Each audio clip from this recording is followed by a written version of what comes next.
வணக்கம். வினோத் சார், என்ன சார் பண்ணி வச்சிருக்கீங்க? விஜய் சார், அதாவது தியேட்டர்ல படத்த பார்த்துட்டு படுத்து தூங்குறாங்க. நேத்து தினம் பார்க்கும்போது ஜனநாயகன் 3 டே புக்கிங்ஸ் ஓரளவுக்கு ஓகே. நார்மலா தான் போயிட்டுருக்கு. இப்ப நீங்க ஸ்க்ரீன்ல பார்க்குற இந்த இமேஜ் பார்த்தீங்கன்னா வந்து ஜனநாயகன் அப்படிங்கிற திரைப்படத்த பார்த்துட்டு தியேட்டர்லயே படுத்தே விட்டாரே! அப்படிதான் அந்த மூமெண்ட்ஸ் தான் போயிட்டுருக்கு. ஜனநாயகன் அப்படிங்கிற திரைப்படம் பார்த்தீங்கன்னா வந்து மக்களிடையே பார்த்தீங்கன்னா மிக்ஸ்டு ரிவ்யூஸ் அண்ட் ஆவரேஜ் அப்படின்னு எல்லாத்துக்குமே தெரிஞ்சிருக்கும். ஆல்ரெடி படம் லீக் ஆயிருக்கு. பட் இருந்தாலும் வந்து ரிவ்யூஸ் வந்து ஓரளவுக்கு நல்லா இருக்கணும்ல. படத்த வந்து பார்த்தீங்கன்னா வந்து ரிவ்யூஸ் அப்படிங்கிறது நெகட்டிவாவே போயிட்டுருக்குங்க இப்போ வரைக்கும். இந்த திரைப்படத்த வந்து திரையரங்குல ஒரு சிலர் பார்க்குறாங்க. பட் முடியலங்க அவங்களாலயே. "படுத்தே விட்டானய்யா" அப்படிங்கிற மூமெண்ட்ஸ் தான் வந்து போயிட்டுருக்கு. தியேட்டர்ல படுத்து தூங்கிட்டு இருக்காங்க. இப்போ ஒரு அண்ணாவ பார்த்தீங்களா? அதே மாரி இன்னொரு வீடியோ. அதாவது ஒரு தாத்தா ஒருத்தரு ஓகேங்களா? அவரும் பார்த்தீங்கன்னா தியேட்டர்ல படுத்தே விட்டாரு.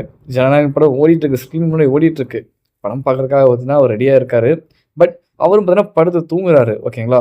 அப்பதான் தூங்கி எழுறாரு. கிட்டத்தட்ட வந்து ஒரு இன்ட்ரோல் சீனோ இல்ல என்ன சீன் தெரியல. படுத்து விட்டாரு. அப்புறம் தூங்கி எழுறாரு. ஸோ வந்து அந்த அளவுக்கு பார்த்தீங்கன்னா வந்து ஜனநாயகன் திரைப்படத்த வந்து பார்த்தீங்கன்னா போரிங்கா இருக்கு அப்படிங்கிறத இந்த வீடியோல பார்க்க முடியுது. அதெல்லாம் தாண்டி ஒரு சில இடங்கள்ல பார்த்தீங்கன்னா, வந்து காட்சிய கேன்சல் பண்ணியிருந்தாங்க. எஃப்டிஎஃப்எஸ் காட்சிகளாகட்டும், அண்ட் புக்கிங்ஸ் இல்லாததுனால வந்து பல இடங்கள்ல வந்து ஷோஸ் ரத்தாயிருக்கு. இப்படி இருக்கும்போது பார்த்தீங்கன்னா வந்து ஜனநாயகன் திரைப்படத்த வந்து பார்க்கக்கூடிய அந்த மக்கள்ல ஒரு சிலர் பார்த்தீங்கன்னா வந்து படுத்து தூங்குறாங்க. வினோத் சார் சூப்பரா சமம் பண்ணியிருக்கீங்க. ஒரு படம் அப்படின்னா வந்து மக்கள் பார்த்து என்ஜாய் பண்ணி விசரிச்சு கொண்டாடணும். அவங்க குடுக்குற காசுக்கு அந்த படம் பார்த்தீங்கன்னா ஒர்த்தா இருக்கணும். கிட்டத்தட்ட வந்து 3 மணி நேரம் உட்காந்து பார்க்கணும்னா 3 மணி நேரம் வந்து போரிங் இல்லாம இருக்கணும்.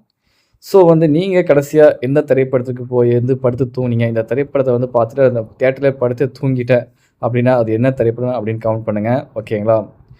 அண்ட் இந்த 2 வீடியோஸான நீங்க ஸ்க்ரீன்ல பார்த்த இமேஜ்க்கான வீடியோஸ் வந்து பார்த்தீங்கன்னா வந்து டிஸ்கிரிப்ஷன் லிங்க் குடுக்குறேன். போய் செக் பண்ணி பாருங்க. காப்பிரைட் இஷ்யூனால வந்து நான் வீடியோவ அப்லோட் பண்ணல. ஓகே. பாய். நன்றி. வணக்கம். மறக்காம சேனலை சப்ஸ்கிரைப் பண்ணி சப்போர்ட் பண்ணுங்க.